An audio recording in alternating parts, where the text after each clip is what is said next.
بسم اللہ الرحمن الرحیم نحمده ونصلي ونسلم على رسوله الكريم اما بعد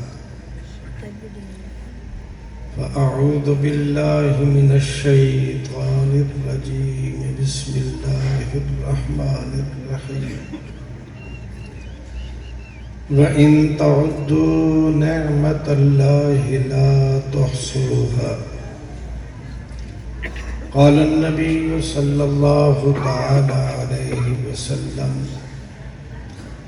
أشراف أمتي حملة القرآن وأصحاب الليل صدق الله مولانا العظيم وصدق رسوله النبي الكريم اللہ رب العزت کا لاکھ لاکھ شکر ہے، احسان کرم فضل ہے، ہمیں ایک ایسی مجلس اور محفل میں بیٹھنے کی سعادت بخشی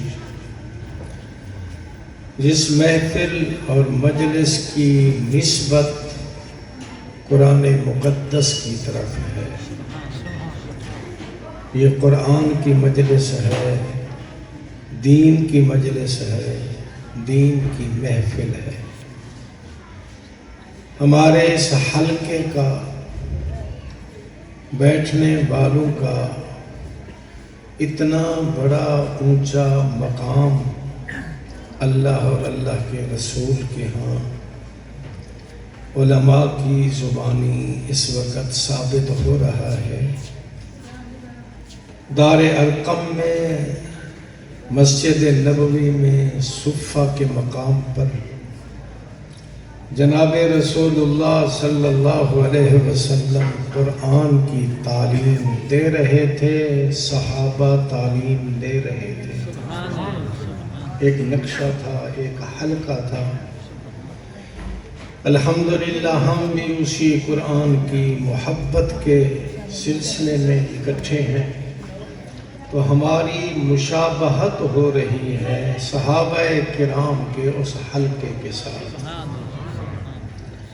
اور یہ مشابہت کسی عظیم الشان چیز کے ساتھ حاصل ہو جائے تو یہ بڑی باطنی اور روحانی نعمت ہوتی ہے۔ حدیث پاک میں بھی فرمایا گیا من تشبہ بقوم فہو منہم، جو شخص کسی قوم کی مشابہت اختیار کرتا ہے قیامت کے میدان میں اللہ انہی کے ساتھ اس کو اٹھائے گا۔ نعوذ باللہ غلط لوگوں سے مشابہت اختیار کرنے والے، ان کا حشر غلط لوگوں کے ساتھ ہوگا۔ علماء نے لکھا ہے ہندوستان میں ہولی کا دن تھا، ہندو ہر چیز کو سرخ رنگ سے رنگ رہے تھے، تو ایک مسلمان بیچارہ کچھ پڑھا ہوا بھی تھا، مولوی قسم کا تھا، پان کھاتا ہوا جا رہا تھا۔ آگے سڑک کے کنارے پر گدھا نظر آیا تو پان کی لعاب اس گدھے پر پھینک دی کہ تجھے کسی نے نہیں رنگا، چلو میں رنگ دیتا ہوں تجھے۔ یہ کہا، علماء نے لکھا ہے اس کو نعوذ باللہ اللہ تعالیٰ نے مرنے سے پہلے ہندو بنا دیا، ہندو ہو کر مرا۔ ایک معمولی کام کی مشابہت کی وجہ سے دولت ایمان سے بھی معلوم ہو گیا۔ بروں کی مشابہت سے انسان برا بن جاتا ہے اور اچھوں کی مشابہت سے اچھا بن جاتا ہے۔ ہماری اس مجلس کی مشابہت صدیق و فاروق، عثمان و علی سے ہو گئی۔ مشابہت پر ایک چھوٹا سا واقعہ اور بھی ذہن میں آ رہا ہے۔ شیخ عبد القادر جیلانی اپنے زمانے کا سید الاولیاء، بہت عظیم شخصیت ہے۔ تقوی، طہارت، عبادت، عبدیت، ریاضت، ساری صفات انبیاء کی اللہ تعالیٰ نے اس کو عطا فرما دی تھی۔ اعلیٰ درجے کے متقی، تواضع کا یہ عالم تھا، باوجود ساری رات قیام کرنے کے، دن کو روزہ رکھنا، ہر وقت کوئی نہ کوئی عبادت میں اپنے آپ کو مصروف رکھنے والا، بیت اللہ میں آتا ہے، مطاف میں کنکریاں بچھی ہوئی ہیں، کنکریوں پر سر رکھ کر سجدے کی حالت میں رگڑ کر رو رو کر حتیٰ کہ کنکریاں ان کے آنسوں سے تر ہو گئی۔ اسی حالت میں اللہ سے دعا کیا کر رہے تھے؟ من گفتم طاعتم بپذیر، اللہ میں یہ درخواست نہیں کرتا کہ تو میری عبادت کو قبول فرما، کیونکہ میں تیری شان کے مطابق ایک سجدہ بھی نہیں کر سکا۔ عبادت تو ہے نہیں میرے پاس، ساری زندگی عبادت میں گزارنے والا کہتا ہے میرے پاس عبادت تو ہے ہی نہیں۔ میں یہ نہیں کہتا کہ میری عبادت کو، میرے سجدوں کو، میرے رکوع کو، میری تلاوت کو قبول فرما۔ میں کیا کہتا ہوں؟ قلم عفو بر گناہم کش، معافی کی قلم لے کر میرے گناہوں پر چلا دو۔ یہ ہے وہ شخص شیخ عبد القادر۔ گھر آئے، گھر والی سے پوچھا کھانے کو کچھ ملے گا؟ گھر والی نے کہا ایک دو دن سے گھر میں تو فاقہ ہے، کچھ بھی کھانے کو نہیں۔ یہ خبر سنتے ہی حضرت اچھلے کودے، خوشی میں آئے، وجد میں آ گئے۔ بیوی بڑی حیران ہے، میں نے خبر دی ہے کھانے کو کچھ نہیں، اس خبر کو سن کر آنکھوں میں آنسو آنے چاہیے، غم کا اظہار ہو، گھر میں بھی کھانے کو کچھ نہیں مل رہا، لیکن یہ وجد میں ہے اور خوشی میں آ رہے ہیں۔ خوشی کا کیا سبب، کیا وجہ؟ گھر والی نے پوچھا حضرت یہ خوشی مجھے سمجھ میں نہیں آ رہی۔ تو حضرت نے بڑا عجیب جواب دیا، فرمایا میں اس بات پر خوش ہو رہا ہوں کہ آج میری مشابہت ہو رہی ہے جناب رسول اللہ سے۔ وہ کیسے؟ آقا بھی تشریف لائے گھر میں ایک دفعہ، گھر والی سے آ کر پوچھا کھانے کو کچھ ملے گا؟ گھر والی نے کہا کچھ بھی نہیں۔ جو سوال گھر میں آقا نے کیا، جو جواب ان کو ملا، وہی سوال میں نے کیا، وہی جواب مجھے ملا۔ اس مشابہت پر میں خوشی منا رہا ہوں۔ یہ خوشی، مشابہت، یہ بھی بڑی عظیم دولت ہے۔ ہمیں جو اس وقت مشابہت، اس حلقے کی وجہ سے، اللہ کے گھر میں بیٹھنے کی وجہ سے، قرآن کی محبت لے کر، دین کی محبت لے کر، حلقہ بنا کر بیٹھے ہیں، اس بیٹھنے کی وجہ سے ہماری مشابہت صدیق اکبر سے ہو رہی ہے۔ سبحان اللہ۔ آقا پڑھا رہے ہیں، صدیق پڑھ رہے ہیں، دو زانوں بیٹھے۔ اور صحابہ کا بیٹھنا کیسا تھا؟ تبلیغی جماعت والے کہتے ہیں اگر پرندے بھی آ کر ان پر بیٹھتے تو وہ سمجھتے کہ ہم کسی درخت پر بیٹھے ہیں، دیوار پر بیٹھے ہیں، ان کے جسم میں کوئی حرکت نہیں تھی۔ ہمارا تو آنا جانا، ادھر ادھر دیکھنا۔ باقی جیسے عزیز فرما رہے تھے، دین کی محفل کے بڑے آداب ہیں۔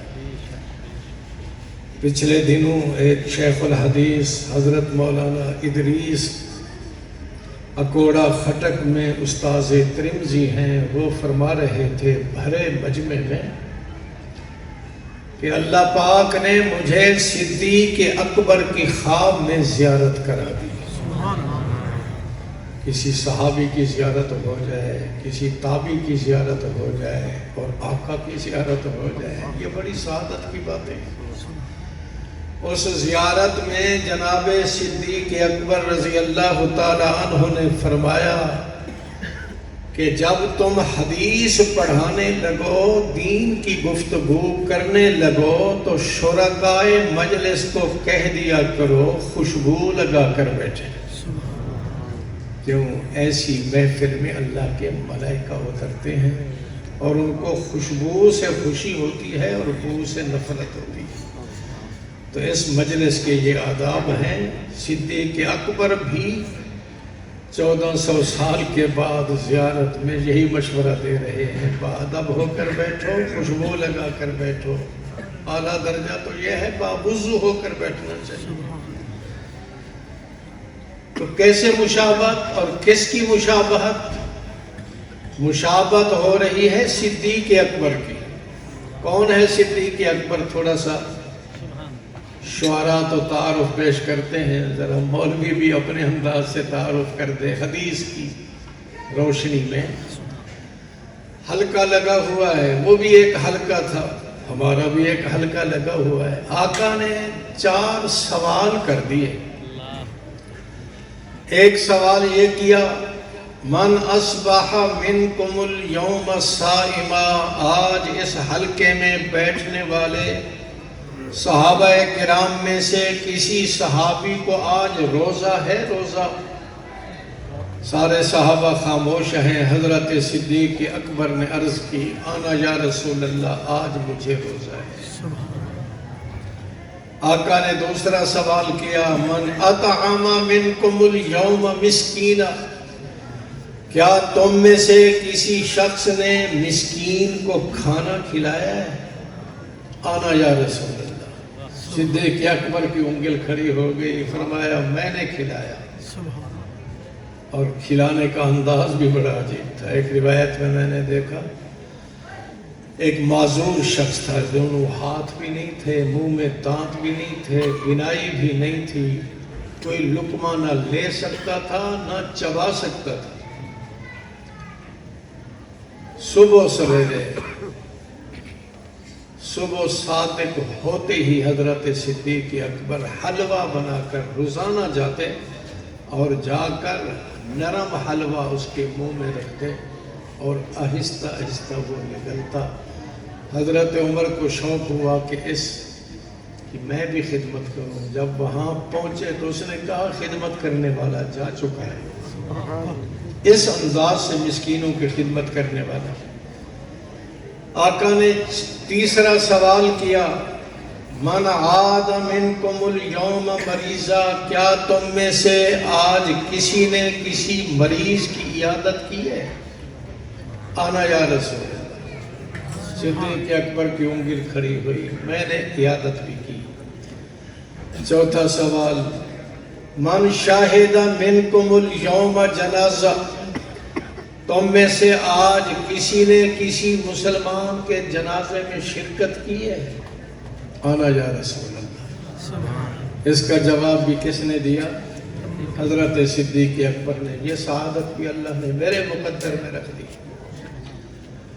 لگتا یوں ہے حدیث کے سیاق و سباق کو دیکھنے سے کہ یہ سوال خود حضور کے سوال ہی نہیں تھے، سوال بھی اللہ کے تھے۔ کیوں؟ ما ینطق عن الہوی ان هو الا وحی یوحی، پیغمبر اپنی طرف سے بولتا ہی نہیں، وہی کچھ بولتا ہے جو اللہ وحی کے ذریعے سے دل میں ڈالتے ہیں۔ ہر نبی وحی کی بنیاد پر بولتا ہے، اپنی طرف سے۔ بلکہ لوگ تو دوست تو کہہ دیتے ہیں یہ ولیوں کو نہیں مانتے، میں تو ولیوں کو اس درجے کا مانتا ہوں، ولی بھی اپنی مرضی سے گفتگو نہیں کرتا، وہی کرتا ہے جو اللہ دل میں ڈالتا ہے۔ ہمارے ایک ولی حضرت حکیم الامت حضرت تھانوی علیہ الرحمت بیٹھے بیٹھے ایک دفعہ کہنے لگے کہ میرے ظاہری کان تو نہیں سنتے، لیکن لگتا یوں ہے اوپر سے تار ہلتا ہے اور کہا جاتا ہے اشرف اب یہ کر، اشرف اب یہ کر، اشرف تار ہلتا ہے تو میں کوئی کام کرتا ہوں۔ ان کے ایک عاشق مرید تھے، مرید بھی ہو وہ چوری کھانے والا نہ ہو، عاشق مرید، اس کو نفع پہنچتا ہے۔ خواجہ عزیز الحسن صاحب مجذوب رحمت اللہ علیہ، ان کے عاشق مرید، انہوں نے حضرت کی اس بات کو بڑے عجیب انداز سے بیان کیا۔ فرمایا کہ حضرت یوں کہہ رہے تھے، میں بتاتا ہوں کیا کہہ رہے تھے۔ حضرت یہ کہہ رہے تھے، ہم تم ہی بس آگاہ ہیں اس ربط خفی سے۔ اے اللہ، میرے اور آپ کے درمیان جو تار جڑا ہوا ہے، یا تو جانتا ہے یا میں جانتا ہوں، ہم تم ہی بس آگاہ ہیں اس ربط خفی سے، معلوم کسی اور کو یہ راز نہیں ہے، تم سا کوئی ہمدم کوئی دم ساز نہیں ہے، باتیں تو ہیں ہر دم مگر آواز نہیں ہے، باتیں تو ہیں ہر دم۔ تو نبی تو یقیناً اپنی مرضی سے بولتا ہی نہیں، بولتا ہے تو اللہ کے الہام وحی کے ذریعے سے بولتا ہے۔ یہ سوال کیوں اٹھا دیا آقا نے؟ دراصل سوال اللہ کے، لیکن اب یہ بھی سوال ہوتا ہے اللہ نے یہ سوال کیوں کرا ہے؟ حضور کی زبان سے یہ سوال چار کیوں کرا ہے، جن کا جواب کہاں سے ملا؟ صدیق اکبر سے۔ تو محدثین کہتے ہیں آج اللہ تعالیٰ کی رحمت کا رخ صدیق اکبر کے مقام کی طرف ہے۔ اللہ اپنے پیغمبر کی زبانی صدیق کا مقام بدلانا چاہتے ہیں۔ جب چاروں باتوں کا جواب حضرت صدیق اکبر سے ملا تو آقا نے یہ ارشاد فرمایا، من اجتمع فیہ اربع، وہ خوش قسمت جس میں یہ چار باتیں جمع ہو جائیں، ایک ہی دن میں روزے دار بھی ہو، تیمارداری کرنے والا بھی ہو، جنازے میں شرکت کرنے والا بھی ہو، مسکین کو کھانا کھلانے والا بھی ہو، اور یہ سلسلہ قیامت تک ہے۔ کل بھی اگر کوئی شخص کوشش کر لے چاروں باتیں جمع کر لے، روزہ رکھ لے، مریض تو ہوتا ہے ہر محلے میں، اپنی بیگم سے پوچھ لے کیا حال ہے، وہ بھی تیمارداری کا ثواب مل جائے گا۔ جنازہ ہو تو جنازے میں شریک ہو جائے، کسی مسکین کو کھانا کھلا لے، کوئی نہ ملے تو مجھے آ کر دے دے، کسی بھی مسکین کو کھانا کھلا لے۔ چار باتیں اب بھی اگر کسی میں جمع ہو جائیں تو میرے آقا نے کیا فرمایا، چاروں باتیں جس شخص میں ایک دن میں جمع ہو جائیں، مرنے کی دیر ہے، جنت کے 8 دروازے کھلے پائے۔ مقام صدیق کو اللہ نے اس انداز سے بیان کیا۔ نعرہ تکبیر، شان صدیق اکبر، مقام صدیق اکبر، نعرہ تکبیر۔ اور دروازے جنت کے کتنے ہیں؟ 8 بڑے بڑے پھاٹک، چھوٹے دروازے بھی ہوں گے، بڑے بڑے دروازے 8، اور 8 دروازے بھی ایسے ہیں مخصوص اعمال کے لیے۔ باب الصلاۃ ہے، نماز سے محبت کرنے والے وہاں سے چلیں گے۔ باب الجہاد ہے، جہاد سے محبت کرنے والے، کافروں سے لڑنے والے باب الجہاد سے جنت میں جائیں گے۔ باب الریان ہے، مدارس کی خدمت کرنے والے، مساجد کو آباد کرنے والے وہاں سے جائیں گے۔ 8 بڑے بڑے دروازے۔ آقا نے جب یہ فرمایا 8 جنت کے بڑے دروازے، حضرت صدیق اکبر نے کہا، دل میں ایک خیال آ رہا ہے، سوال اٹھ رہا ہے، حل یدعا احد من امتک، اے میرے پیغمبر آپ کی امت میں کوئی ایسا شخص بھی ہے جس کو جنت کے ہر دروازے سے بلایا جائے؟ جناب تم میرے والے دروازے سے ہو۔ دربان کہے، فرشتہ کہے، کیوں کہے؟ سمجھ رہا ہے کہ یہ شخص اتنا عزت والا ہے، اگر میرے دروازے سے گزر گیا تو میری بھی عزت بن جائے گی۔ ایسا شخص ہے؟ تو آقا مسکرائے اور فرمایا، ارجو ان تکون منہم، صدیق مجھے امید ہے یہ آواز آپ کو لگے۔ مقام صدیق ہے۔ آخری بات، آقا بیٹھے ہیں، فرمایا خصال الخیر ثلاثۃ مئہ و ستون خصلہ، 360 خصلتیں، اخلاق، اعمال، عادات ایسے ہیں، اذا اراد اللہ بعبد خیرا، جب اللہ کسی بندے کے بارے میں خیر کا فیصلہ کرتے ہیں تو ان 360 خصلتوں میں سے کوئی خصلت اس کو دے دیتے ہیں، اس ایک خصلت کی وجہ سے، ایک خصلت کی بنیاد پر جنت کے دروازے اس کے لیے کھل جاتے ہیں، جنت کا مستحق بن جاتا ہے۔ اس موقع پر بھی صدیق اکبر نے عرض کی میری زندگی آپ کے سامنے ہے، مجھے تو بچپن سے یاری لگی ہوئی ہے آپ کے ساتھ، نبوت سے بھی پہلے میں آپ کا یار بنا ہوا ہوں، میرا بچپن، میرا جوانی، میرا بڑھاپا سارا آپ کے سامنے۔ ان 360 خصلتوں میں سے، اعمال میں سے کوئی عمل آپ میرے اندر بھی محسوس کرتے ہیں تاکہ اس حدیث کی بنیاد پر میں بھی جنت کا امیدوار بن جاؤں۔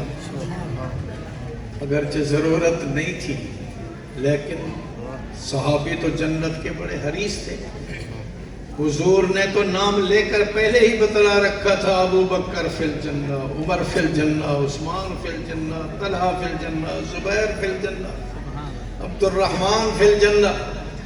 لیکن اس حدیث کو سامنے رکھ کر بھی صدیق کہتا ہے چلو یہ ایک اور راستہ کھل گیا جنت میں جانے کا، اگر میرے اندر بھی کوئی خصلت ہوگی تو میں بھی امیدوار بن جاؤں گا۔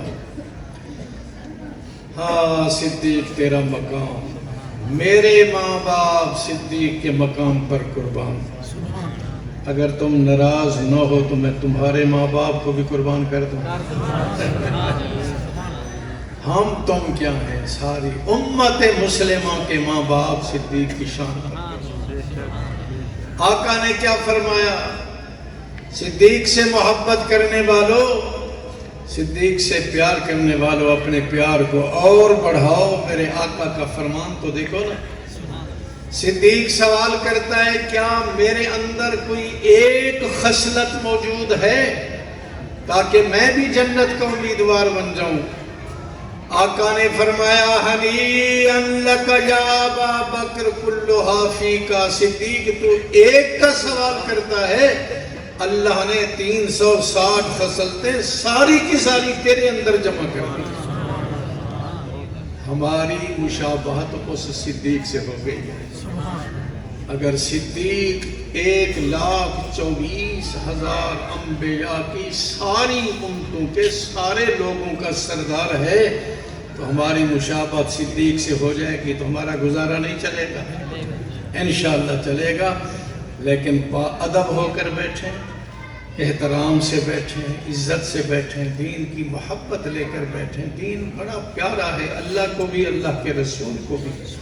اس دین کے لیے آقا نے چہرہ زخمی کرایا۔ آقا کا کیا مقام ہے اور کس کے لیے چہرہ زخمی ہو رہا ہے؟ دین کے لیے۔ اس لیے جتنا دین کا احترام ہوگا، ادب ہوگا، انشاءاللہ ہمارا کام اتنا ہی چلے گا۔ دین بہت بڑی عظیم نعمت ہے۔